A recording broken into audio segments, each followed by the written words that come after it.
କଣ କହୁଥିଲେ? ଆରେ ତମକୁ ଦରମା ଦେବା ପାଇଁ ଡାକୁଥିଲି।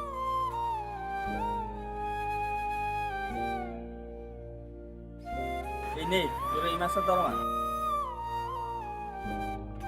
ତୁ ବି ନେ ତୋର ଏଇ ମାସ ଦରମା। ନେ 2,000 ଟଙ୍କା ଅଧିକ ଅଛି। ତୋର 1,000 ତାର 1,000। ବାବୁ ଏ 2,000 ଟଙ୍କା ଆପଣ କଣ ପାଇଁ ଦଉଛନ୍ତି? ଆରେ ବେପାରରେ 4 ପଇସା ଲାଭ ଅଛି, ସେଥିରୁ ଗୋଟେ ପଇସା ତମକୁ ଦେଇଦେଲି। ଏବେ ଅସୁବିଧା କଣ ହେଲା? ଆଜ୍ଞା ଆମେ ଆସୁଛୁ। ଆରେ ବାତ୍ୟା ଦେ ଧୀରେ କାମ କର, ନହେଲେ ବାବୁ ଡାକିବେ।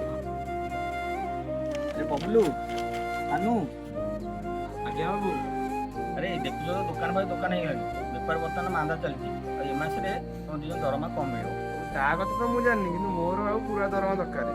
ନହେଲେ ଆମ ଗାଁରେ ସେ ବାପି ଯାଉଛି ମତେ କାମ କରିବାକୁ, ମୁଁ ତା ପାଖକୁ ପଳେଇବି। ଆରେ ବବୁ ତୁ କାହିଁ ଅଛୁ? ତୁ ବି ପଳା। ବାବୁ ଆପଣ ମୋ ଅସୁବିଧା ସମୟରେ ମୋ ସାଙ୍ଗେ ଠିଆ ହେଇଥିଲେ, ମୁଁ କେମିତି ଆପଣଙ୍କ ଅସୁବିଧା ସମୟରେ ଆପଣଙ୍କ ହାତ ଛାଡ଼ିଦେବି? ଆରେ ବବୁଲ ତୁ ଆଜି ବୁଝିଗଲେ ରେ, ଖରାପ ସମୟରେ କିଏ ନିଜର ଆଉ କିଏ ପର।